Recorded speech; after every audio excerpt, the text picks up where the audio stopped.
como si el mundo fuera un lugar diferente con la música. Todo se vuelve más tranquilo.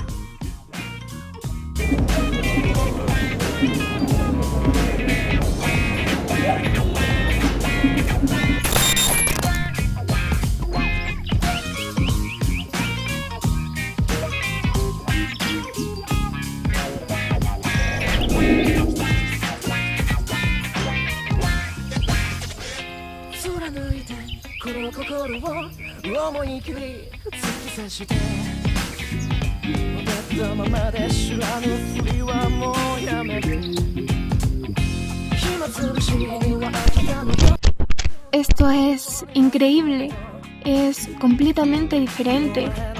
¿Cómo es que está pasando esto?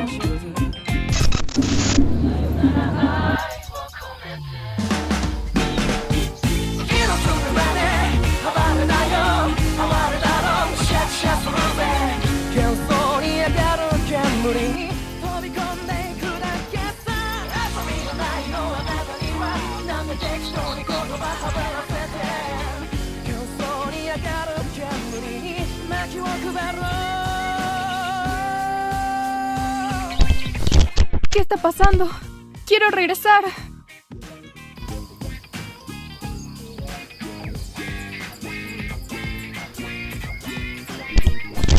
¿Qué debería hacer ahora?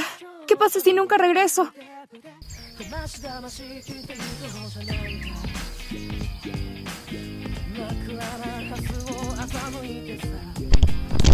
Quizás este lugar no sea tan malo.